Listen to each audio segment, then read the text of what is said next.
Today on the Big 3 in 30, the Nuggets win behind a huge triple-double from Nikola Jokic. The Nuggets get a good win. Yes, the Suns nearly stole it. The Bucks fight with the Players Association over shutting down Giannis. Giannis and the Bucks and ESPN and NBA media is the bystander here that's just kind of poking the bear along the way.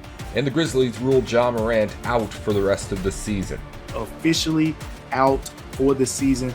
Left elbow UCL injuries. This is the Big 3 in 30 NBA.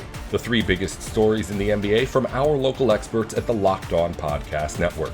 We bring you the real story, why it matters, what's next, who wins the big game, and more. All in 30 minutes. The Big 3 in 30 NBA starts now. Thank you for making the Big 3 in 30 your first listen of the day. Part of the Locked On Podcast Network, your team every day. Today's episode is brought to you by FanDuel. Download the FanDuel app now by visiting FanDuel.com and win $300 in bonus bets if your first $5 bet wins.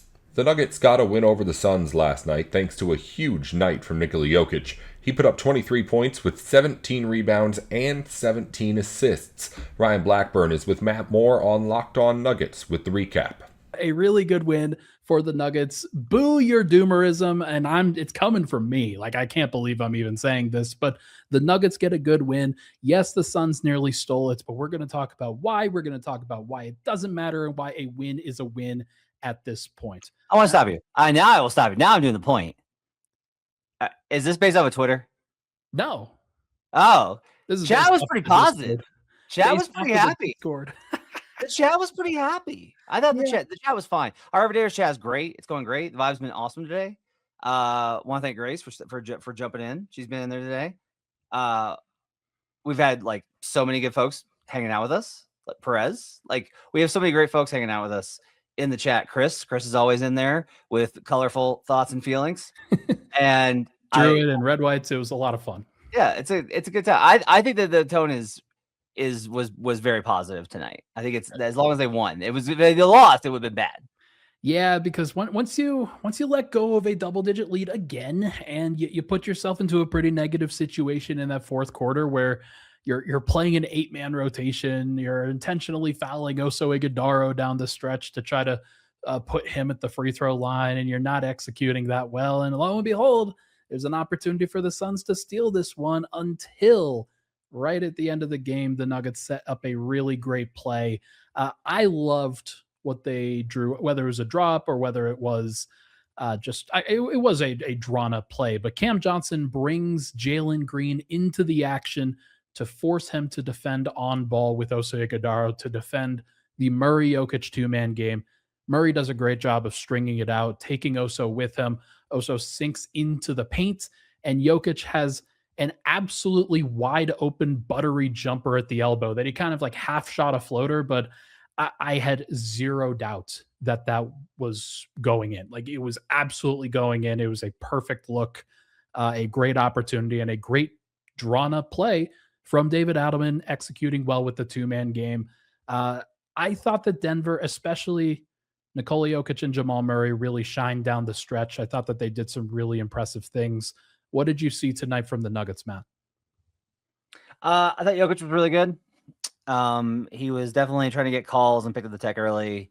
But that's pretty normal for the course. I thought overall good activity, good execution. I don't think the defensive problems are on him tonight. Yeah. And I know that that's going to shock people because I blame him for everything. But I genuinely just thought like tonight was, one, the Suns shot the lights out, but two, it was like little stuff where it's like, I mean, they still do the overhelping thing, and a lot of it is the Suns love those quick actions on the perimeter. They threaten you with a drive from Booker, and they punish you with a one pass away.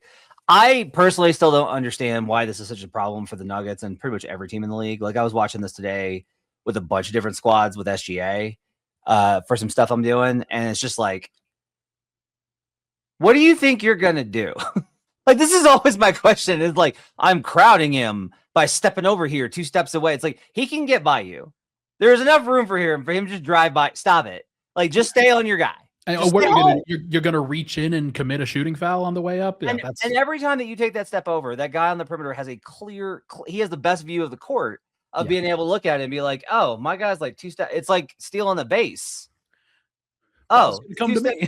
So if he's 2 steps to my left and I take 2 steps to my right and the ball travels faster than the man, I'm going to have a shot. And, so those, I thought in particular, Cam was rough on those tonight. Just some of those were like, he got back and they made it anyway. But I'm also of the opinion of like, hey, why don't you get back and recover and just not depart? And that way they won't shoot it. Like, just prevent the shot at all. And that to me is maybe the problem tonight was like they allowed a lot of 3-point attempts. Yeah. And that is different than the makes. But I thought Yoke was great tonight. I thought Tim Hardaway Jr. was great tonight. Bruce Brown was absolutely spectacular. Julian Strawther was awesome in that first half when he got to play.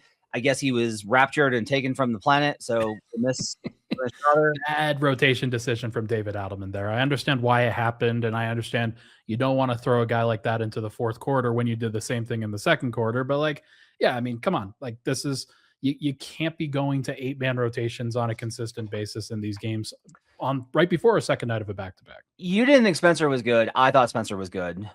I just don't think his details were as good as they needed to be tonight. Fouls? Is that what you're talking about? Well, he committed a horrible screening foul on as Denver's trying to set up a 2-for-1 opportunity after they call a timeout, and he immediately commits a screening foul. I just don't think he was ready. And like Jamal probably left him out to dry in terms of going a little bit early on the play. But again, it's just you cut your legs out from under you in some of those cases. And it's why the lead got cut down as much as it did. But I just some of the fouls when he's playing very physical against the Suns, and the Suns got 37 free throws tonight. I can never anticipate when you're going to be like against the officiating. It feels like are you a blue collar worker that has to do the really hard stuff? You better not foul. That was an unprofessional foul, young man. Are you a 10 times all-star that gets paid $300 million? How could you call a foul on him? How dare you? I just think that these flows and the understanding of when shots are going to be called fouls, when these fouls are going to be called, I think is relatively easy. And I thought that the Nuggets did not do a good job of playing within the flow of what the whistle was going to be.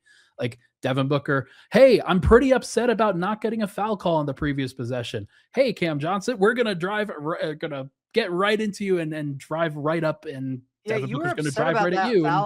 You were like complaining about Cam. I was like, that is a horrible call. It wasn't like, to me, it was a pretty clear as day call. Like, honestly, to me, I think that's pretty clear as day. So, Booker drives into him. Somebody is moving. Yeah. Booker drives into him. But he is also moving.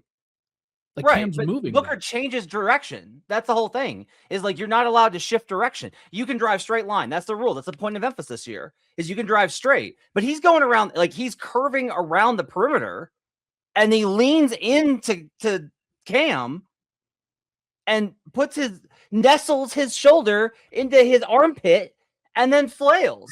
So I don't actually think that, I don't think that the angle that Booker took was too much of a change of direction, especially in a half-court situation. Y'all better boo this man like you boo me whenever I'm objective about officiating. Y'all better boo this man. I'm trying to be objective here. The Suns, I think that they, now they do not have a gripe with the officiating, and they were yelling for calls pretty much all night as well. So no, it's interesting how these things sometimes work. Here's how I'm going to frame this. And then we can hit a break after that. The Nuggets allowed 37 free throws in this game. Now, 4 of those free throws were intentional fouls, but is what it is. They allowed 37 free throws. They allowed 47 3-point attempts. Yep. They turned the ball. They forced 3 total turnovers from the Phoenix Suns. 3. And they still won a road game against a playoff team. At some point, you can look at that a couple of ways. Was Denver's process perfect? No. Did they execute perfectly? No. But they still won a basketball game, and you got to see Nikola Jokic hit a game winner. And so I think that this one, Nuggets fans should be happy about the result, happy that you collected another win in the Western Conference. You are the 4 seed. You're not the 1 seed. You're not the 2 seed. You don't get to evaluate this through the prism of, oh man, I really wish we had won better against this team on the road in the playoff. No, you don't get to do that anymore. You just get to celebrate wins. And so I think that this is one that you celebrate, and Nuggets fans, you should be happy about this. Yeah, I just think I think it's okay to want them to blow teams out. I think it's reasonable to be like, hey, sometimes it's gonna be tough and ugly. And I think the Suns were really up for this game because the Suns are battling for their lives. Like, they're the team in the play-in spot trying to get out of it. And they knew how much they needed this one. But I think getting a clutch win matters. I think getting a clutch win versus a team over 500 matters. I think getting a clutch win where Jokic and Jamal looked like Jokic and Jamal matters. And I think getting a game where it's like you went down early, you dug your way out of it, the bench once again delivered, you had a bad third quarter, you recovered and got it done. Like, this to me was like, there are other good teams in the NBA. And like, do you wish that you were as good as the Thunder? Yes. Like, that's what you wish. You wish you were as good as the Thunder and the Spurs. I get that. But you're not. Your path is gonna have to be different. And so I do think you just got to kind of take this one and be like, however we get into the playoffs is not in the play-in, so Matt doesn't have to wear clown makeup, the better. The tournament is here. One of the best times of the year, of course. Brackets, buzzer beaters, upsets. It's nonstop action from tip to final cutdown. And right now, FanDuel is giving new customers a way to stay in the action all tournament long. Here's the best part. You get up to $300 back in bonus bets every day for 10 days. That means 10 chances to stay involved throughout the entire tournament. You can mix it up however you want. Game picks, futures, or even same game parlays for bigger potential payouts. It's perfect for the tournament because every day there's something new, different matchups, new storylines, and more ways to get involved as the bracket unfolds. So visit FanDuel.com to sign up today. That's FanDuel.com to get in on the action. Welcome back to the Big 3 and 30 NBA. The Bucks want to shut down Giannis Antetokounmpo for the rest of the season, but the Players Association doesn't like Milwaukee taking its star off the floor. Camille Davis and Justin Garcia have more on Locked On Bucks. We start with the latest in the never-ending saga that is Giannis and the Bucks and ESPN and NBA media as the bystander here that's just kind of poking the bear along the way. But it started yesterday, 2 days ago, whenever this is, you listen to it, with some choice phrasing from Shams Charania on his tweets over the release of Cam Thomas. And now today, we see the NBA Players Association is fighting the battle on behalf of Giannis. That some very strong wording in the more recent story from ESPN that they view this as the Bucks tanking and Giannis rebuking their offers to just shut it down for the season. According to their reporting, Giannis believes he is at no risk of further injury by playing, wants to come back and play because of the competitor that he is. And the Bucks are just tarnishing the integrity of the game by tanking here and holding him out. It's so interesting because tanking has been the hot topic this season in the NBA with, seeing the Jazz get fined, seeing the Pacers get fined. And I keep coming back to teams are going to do this because one of the best ways to improve your team is by hitting in the draft, being able to get one of these top tier players and build around that, right? And ideally in the NBA's dream world, tanking wouldn't happen because tanking is when teams are trying to pull strings in order to make themselves worse than what they actually are, holding out players, whatever the case may be. And in the case of the Milwaukee Bucks this season, this has not been a tanking season for the Milwaukee Bucks. The Milwaukee Bucks have just been bad more often than not. And here they are sitting 11th, tied for 11th in the East right now. So that is what it is. So to see the statement that came out from the National Basketball Players Association on behalf of Giannis, which in full read, the player participation policy was designed by the league to hold teams accountable and ensure that when an all-star like Giannis Antetokounmpo is healthy and ready to play, he is on the court. Unfortunately, anti-tanking policies are only as effective as their enforcement. fans, broadcast partners, and the integrity of the game itself will continue to suffer as long as ownership goes unchecked. We look forward to collaborating with the NBA on meaningful new proposals that will directly address and discourage tanking, end quote. And here's the thing.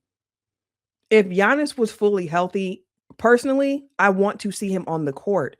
The problem that has been reoccurring this season is that it looks as if every time he comes back, he's coming back a little early. He's actually one of the times he acknowledged that. Yes, and he did. The last, was it the second? I can't keep up at this point. Yeah. The second time he messed his calf up where he was like, where he left in the Nuggets game. Yeah. Yes, it's like, yes, I came back too early. So like understanding the type of player that he is, somebody who is willing to push his body to the limit, willing to say, I'm all right. When the truth is, I'm quite a bit banged up right now. We applauded him for it, like during the NBA finals, where he came back from a gruesome knee injury, helped lead the team to the first championship in 50 years.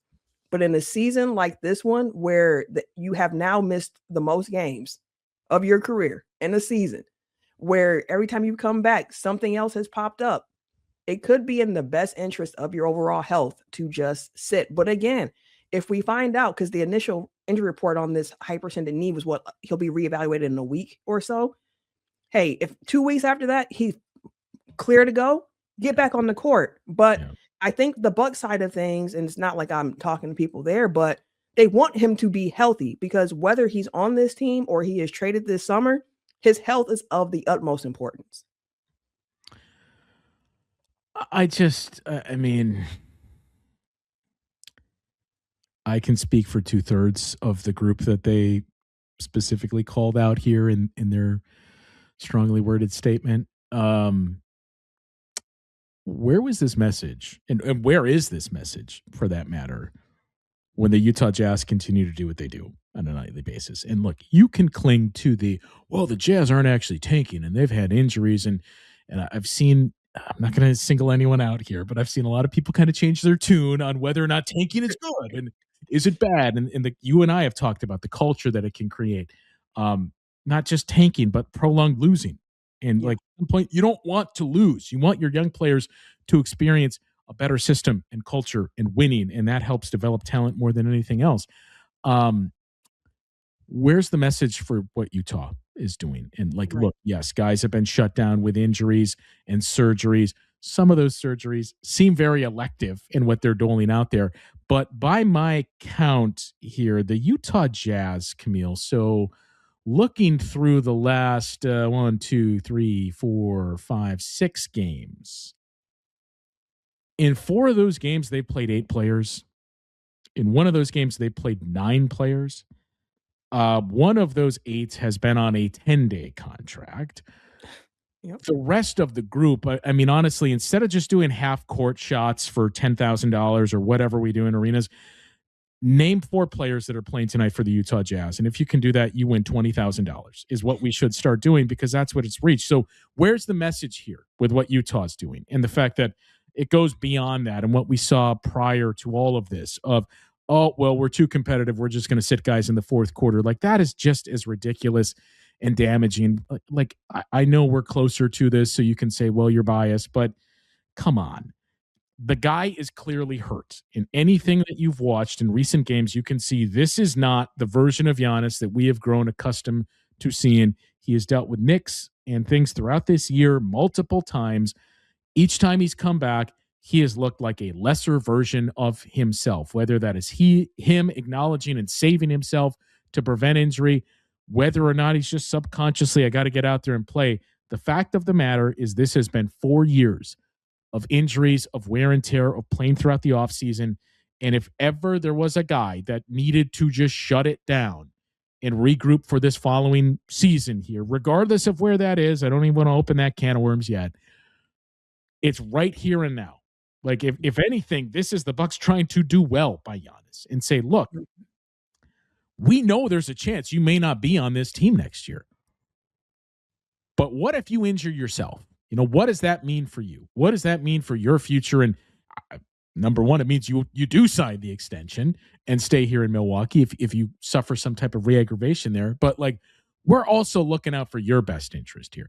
I don't know what spurred this, right? If this was the league proactively, the Players Association proactively, and you're there too saying, hey, what's happening here? Or if this is just one of the things that you tend to see whenever there's a divorce of any type.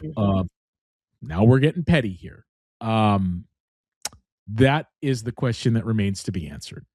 And I have some thoughts around that question, Justin, because this feels a little familiar. This feels like a play that we have seen from a player that might have worn a Bucks jersey over the last, well, not this past season, but just 2 wait years until prior. the Bucks get the 4th pick and draft a power forward. It's feeling familiar, and I do want to kind of explore that, because your point about how come we haven't seen this before for some other teams, I think part of that reason is because the player in question, Giannis, while it might not be directly from him, quote unquote, as he has talked about throughout the season, it feels like a play made by people who might have his best interest at heart. I'll put it that way. The tournament is here. One of the best times of the year, of course. Brackets, buzzer beaters, upsets. It's nonstop action from tip to final cutdown. And right now, FanDuel is giving new customers a way to stay in the action all tournament long. Here's the best part. You get up to $300 back in bonus bets every day for 10 days. That means 10 chances to stay involved throughout the entire tournament. You can mix it up however you want. Game picks, futures, or even same game parlays for bigger potential payouts. It's perfect for the tournament because every day there's something new, different matchups, new storylines, and more ways to get involved as the bracket unfolds. So visit FanDuel.com to sign up today. That's FanDuel.com to get in on the action. Welcome back to the Big 3 and 30 NBA. The Grizzlies have ruled Ja Morant out for the rest of the season with the UCL sprain he's dealt with for a while now. DeMichael Cole has more after just 20 games played for Ja this year on Locked On Grizzlies. Another injury update, and that's on Ja Morant, the two-time All-Star for the Memphis Grizzlies. Has spent the last 7 seasons here. Again, as we said in the opening, Ja Morant is officially out for the season. Left elbow UCL injuries. The Grizzlies came out with an update on last night kind of describing why he's out for the season. And here's pretty much what the update says on Ja Morant. It said Morant continues to progress in his rehabilitation of a UCL sprain in his left elbow. Following a recent consultation to advise on lingering discomfort, it was recommended that Morant receive a PRP injection to further optimize ligament healing. Morant will begin offloading the elbow following the injection and will miss the remainder of the 2025-26 season, but he is expected to make a full recovery ahead of the 2026-2027 season. So basically, the new information is essentially Ja continues to have some discomfort in the elbow. The Grizzlies, as they said, per recommendation, it was recommended that he receive a PRP injection. So he's getting an injection that's going to sideline Ja for the remainder of the season. One, let's get the obvious out of the way. No one should be surprised. As the way we've talked about this situation over the recent weeks, months, if you were expecting Ja Morant to return this season, you were wishing on a star. And it's okay. I mean, it would have been fun to see Ja Morant back out there on the floor and play basketball. It's always fun to watch Ja Morant play, but given the context of the situation, given the context of where this team is and the injury, it just wasn't going to happen. And now we know for sure that it's not going to happen. This injury goes back to the game January 21st against the Atlanta Hawks. So a little bit more than 2 months ago. Ja blocked a shot against the Atlanta Hawks, hit his left elbow, on the backboard. And at the time, I remember seeing, him that next possession, he was kind of, not using his left arm. His left arm was just kind of like dangling to the side and he wasn't really using it, but he shook it off and he finished the game. This was in the third quarter. I remember exactly when it happened, and he finished the game. And after the game, I asked him about it and he kind of brushed it off like, And as of course we learned, it was a much more serious injury. Ja missed. He was supposed to miss a couple weeks. I think they said he'll be reevaluated in 2 to 4 weeks, and it turned into a couple more weeks. And, all of that eventually led to this, which is Ja Morant being sidelined for the remainder of the season. So what looked like, Ja hitting his elbow on the backboard and finishing a game turned into something that sidelined him for the rest of the season.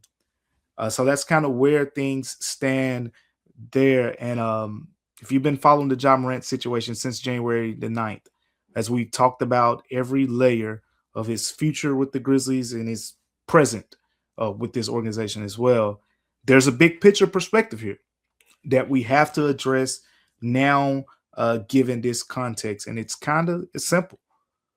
What does this mean for his future? What does this mean for the future of Ja Morant with the Memphis Grizzlies?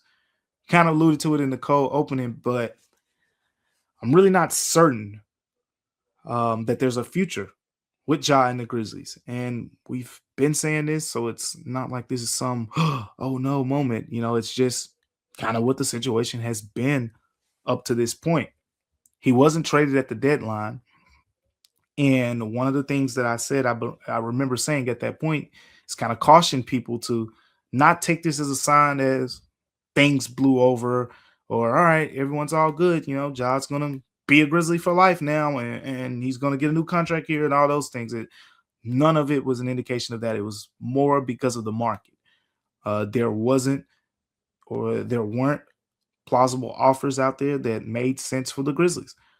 Even if you go back to conversations, like Zach Kleiman has said over the years, not particularly to this Ja situation, but just in general, when the Grizzlies do business, they're only going to do things that they feel make sense. That Desmond Bane trade made a lot of sense with the draft capital and the type of player you were able to get eventually with a guy like Cedric Coward.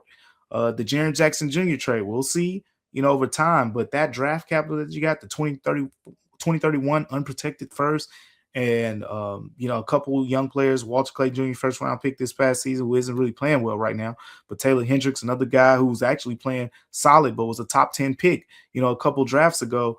So you got some young players there, you got some draft capital and whatnot, and you're also able to move off of a couple other guys, like John Contract, for example, who's been in trade talks forever with the Grizzlies.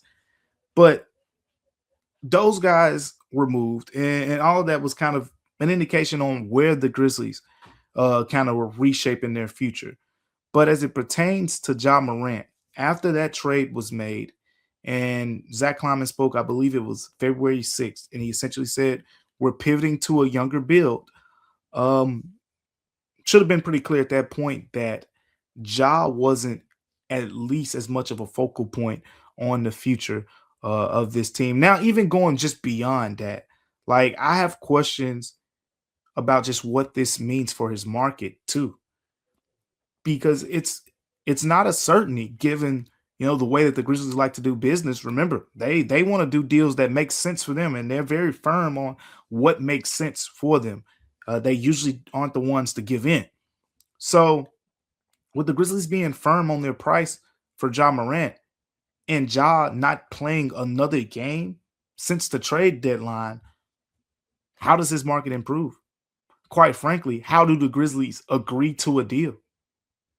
Is there even a market for that? Because there's more factors in play now. Like we've all, at the end of the day, Ja just played 20 games this season. He talked about it before the season. He wanted to play 82 games. Injuries happen and whatnot. But I think this latest injury, it's kind of another mark. Like, this isn't going to be an injury to me that's brushed off, because Ja it was a chase down block, and he hit his elbow on the board, and then he missed, 2.5 months.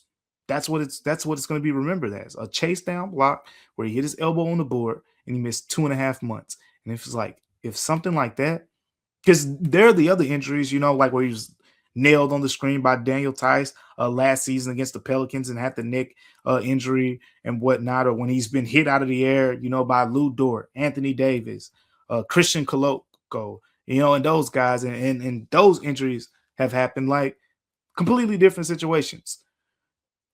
But this one just adds to the case of, I don't call players injury prone as much as others, because I think, I forget who the player was, but a former player made a really good point that I think it was Jamal Adams in the NFL, We're not out there trying to get injured. And I think that's the case for Ja Morant. He's done things in his career in the last couple of years to kind of protect himself from being injured. That's kind of the crazy part about all of this.